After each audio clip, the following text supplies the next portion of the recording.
What happens when a mortal king declares war against a god?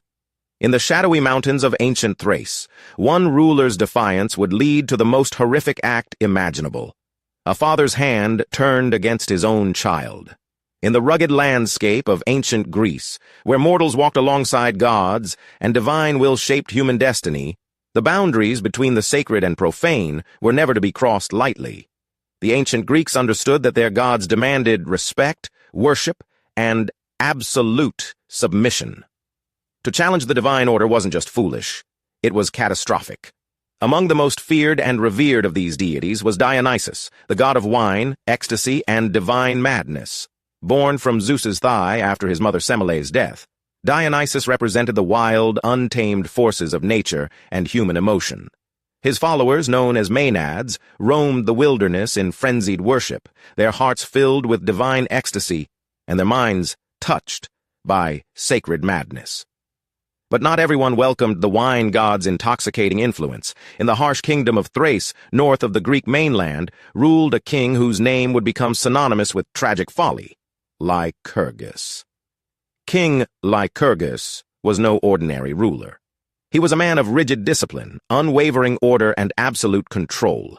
His kingdom thrived under his iron-fisted governance, where laws were strict and chaos had no place. The very idea of wild, uncontrolled worship disgusted him. When whispers reached his ears of strange rituals, of women abandoning their homes to dance wildly in the mountains, of citizens losing themselves in wine-fueled ecstasy, Lycurgus felt his ordered world threatened. The king's opposition to Dionysus wasn't merely political, it was personal. He saw the god's influence as corruption, the worship as madness, and the followers as threats to everything he'd built. When Dionysiac festivals began appearing in his territory, when his own subjects started joining the frenzied celebrations, Lycurgus decided to act. The confrontation began when a group of Maenads entered Thrace, their wild hair flowing, their voices raised in ecstatic hymns to their beloved god. These weren't ordinary women. They were vessels of divine power, touched by Dionysus himself. They danced through forests, their movements hypnotic and otherworldly, calling others to join their sacred revelry. Lycurgus watched this invasion of chaos with growing fury. Here were foreign women corrupting his subjects, spreading what he saw as dangerous madness throughout his carefully ordered kingdom. He gathered his soldiers and prepared for war, not against mortal enemies, but against the very servants of a god. The attack was swift and brutal.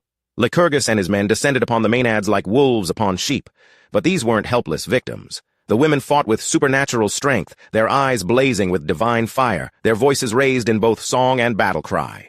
Some accounts say they fought with thyrsus staffs that became deadly weapons. Others claim they fought with bare hands that possessed inhuman power. The battle was chaos incarnate. Blood soaked the mountain soil as mortal soldiers clashed with divinely inspired women. Lycurgus himself led the charge, his sword cutting down anyone who stood in his way. In his mind, he was protecting his kingdom from corruption. In reality, he was committing the ultimate sacrilege, attacking the chosen servants of an Olympian god. As the violence reached its peak, something terrible happened. Divine retribution struck like lightning from a clear sky. Dionysus, witnessing the slaughter of his faithful followers, unleashed his most fearsome power upon the king who dared oppose him. Madness, not the ecstatic, joyful madness of his worshippers, but a dark, consuming insanity that twisted reality itself. The curse struck Lycurgus mid-battle. One moment, he was a rational, if ruthless king defending his territory. The next, his mind shattered like glass, reality warping around him. The divine madness that Dionysus inflicted wasn't random chaos. It was perfectly, horrifically targeted. In his madness, Lycurgus could no longer distinguish between friend and foe, between reality and nightmare. The battlefield became a hellscape where every figure looked like an enemy. Every face appeared threatening. His own son, Dryas, who had accompanied his father to battle, became unrecognizable to the maddened king. The young prince Dryas, seeing his father's condition, approached with concern and love, trying to help the man who had raised and taught him. But through Lycurgus's cursed vision, his beloved son appeared as just another enemy, another threat to destroy. What happened next represents one of the most tragic moments in all of Greek mythology. Lycurgus, completely consumed by divine madness, raised his weapon against his own flesh and blood. The son who had trusted him completely, who had followed him into battle out of loyalty and love, became the victim of his father's cursed rage. The killing was swift but devastating. As Dryas fell, mortally wounded by his father's hand, the madness began to lift from Lycurgus's mind like fog clearing from a mountain peak. Reality crashed back with crushing force. The king found himself standing over his dying son, blood on his hands, the truth of what he'd done burning into his soul like acid. The horror of that moment cannot be understated. This wasn't death in honorable battle or tragic accident. This was a father destroying his own child while under divine curse. The very bonds of family, the most sacred relationships in Greek society, had been perverted into instruments of destruction. Dryas died in his father's arms, confusion and pain in his eyes, unable to understand why the man he'd loved and respected had become his killer. Lycurgus, now fully aware of his actions, experienced a different kind of madness, the crushing weight of absolute guilt and grief. But Dionysus's revenge wasn't complete. The gods' anger extended beyond personal punishment to encompass the entire kingdom that had supported their king's sacrilege.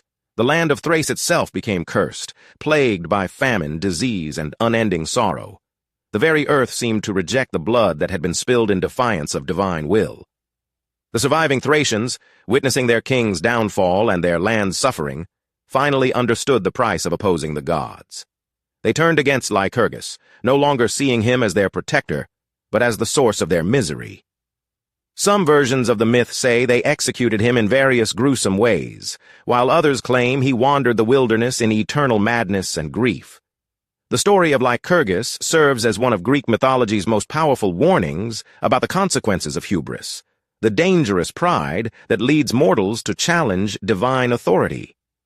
Unlike other myths where heroes might successfully oppose gods through cleverness or divine favor, Lycurgus's tale offers no redemption, no clever escape, no happy ending.